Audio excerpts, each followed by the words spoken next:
L'arbre magique, d'après un conte traditionnel africain, écrit et illustré par Piet Grobler et Diane Hoffmer aux éditions Circonflexe.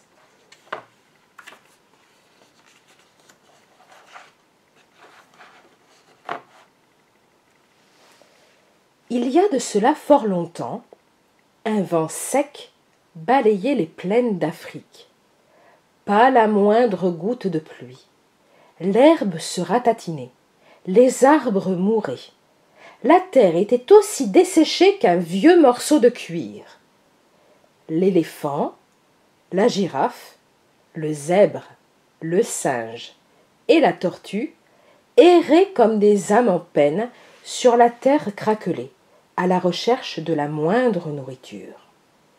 Quand soudain, au loin, ils aperçurent un arbre. C'était un arbre merveilleux, couvert de fruits. Ils étaient rouges, mûrs à point, parfumés comme les plus douces des mangues, dodus comme des melons et aussi juteux que des grenades. Mais tout autour de l'arbre, enroulé bien serré, se trouvait le plus gros python que les animaux aient jamais vu. Ses anneaux maintenaient si haut les branches que même la plus grande des girafes ne pouvait en atteindre les fruits. « Laissez-moi faire, dit l'éléphant. Ce n'est pas un python qui va me faire peur. Un python ne pourrait jamais m'avaler. » Il s'avança. « Excuse-moi, python, nous avons faim.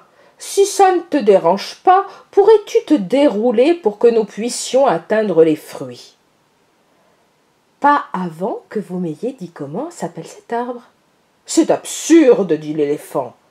Nous ne connaissons pas son nom. » La minuscule tortue prit la parole.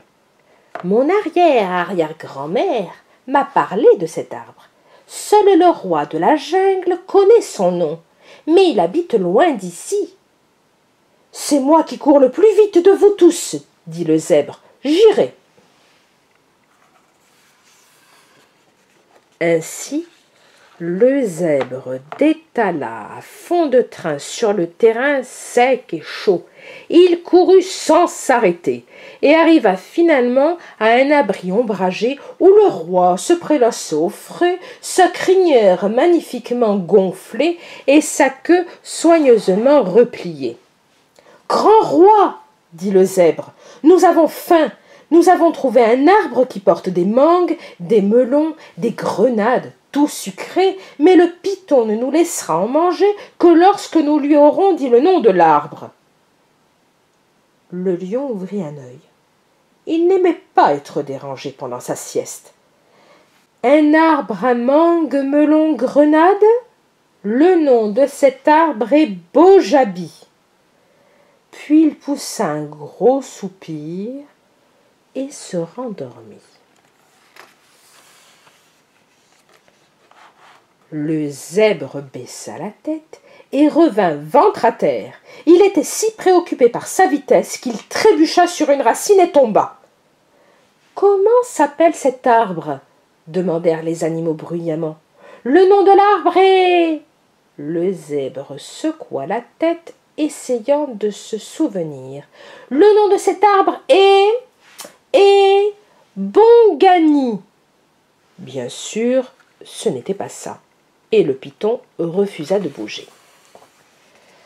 À ce point, les animaux étaient morts de faim. « Il faut que quelqu'un d'autre aille poser la question au roi, dirent-ils. »« Laissez-moi y aller, jacassa le singe.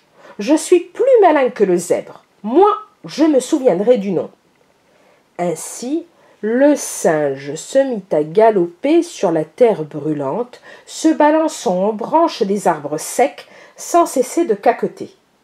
Il arriva enfin à l'endroit où le roi se prélassait, à l'ombre, sa crinière magnifiquement ébouriffée et sa queue soigneusement repliée. « Grand roi !» dit le singe. Le lion leva la tête et rugit. « Quoi encore ? Nous avons faim. Nous avons trouvé un arbre portant des mangues, des melons, des grenades, tout sucré, mais le python ne nous laissera en manger que... Je l'ai déjà dit aux zèbres, je vais te les répéter encore une fois, mais ne me repose plus la question. Le nom de cet arbre est Bojabi. Le singe repartit en galopant et en caquetant. Bien malin le singe, comme je suis malin. Je suis le plus futé de tous les singes africains. Il était si occupé à bavasser que lorsqu'il arriva devant l'arbre, il s'arrêta tout net. « Comment s'appelle cet arbre ?»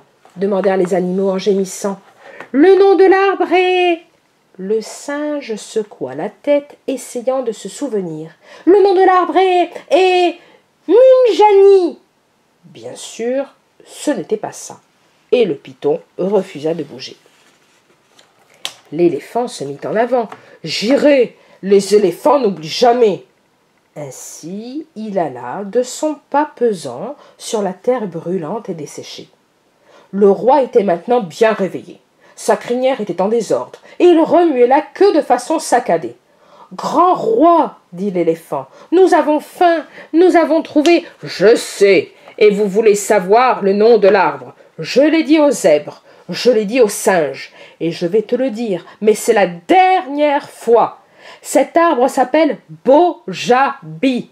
Ne l'oublie pas. » L'éléphant remua les oreilles et frappa le sol de la patte dans un nuage de poussière. « Je n'oublie jamais rien, dit-il vexé.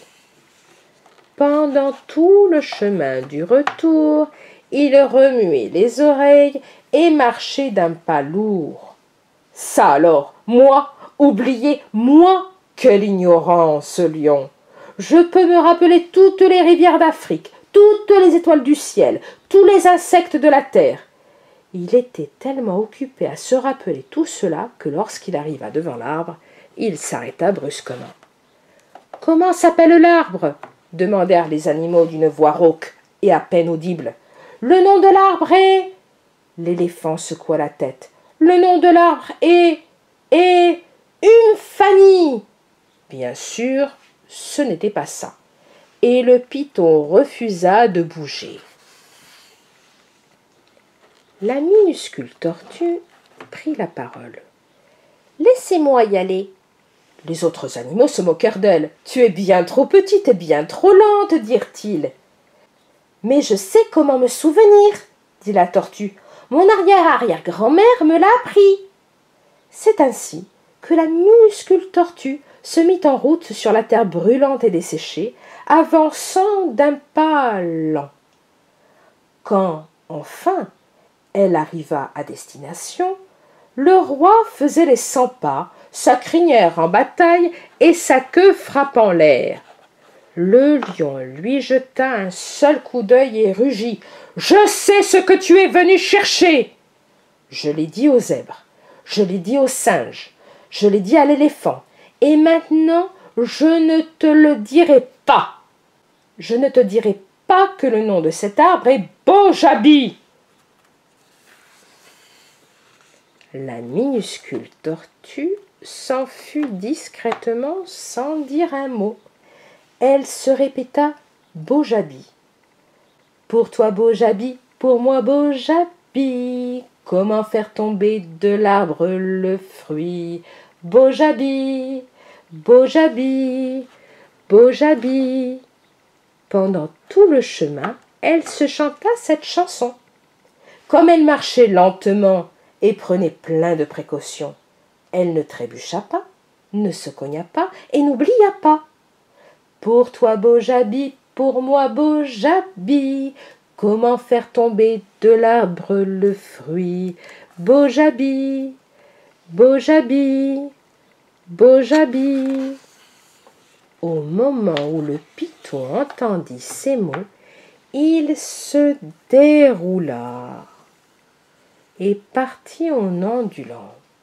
Les branches de l'arbre s'abaissèrent, Les animaux purent enfin atteindre et goûter les fruits rouges, mûrs à point, aussi parfumés que les plus douces des mangues, aussi dodus que des melons, et aussi juteux que des grenades. Miam! Ils n'avaient jamais rien goûté d'aussi bon. Ils ne pouvaient s'arrêter de manger. Puis les animaux soulevèrent la tortue bien haut. Ils firent une ronde autour de l'arbre en chantant « Pour toi, beau Jabi, pour moi, beau Jabi, nous connaissons le nom de cet arbre magique. Beau Jabi, beau Jabi, beau Jabi. » Et ils ne l'oublièrent jamais. Et vous, connaissez-vous le nom de cet arbre magique ?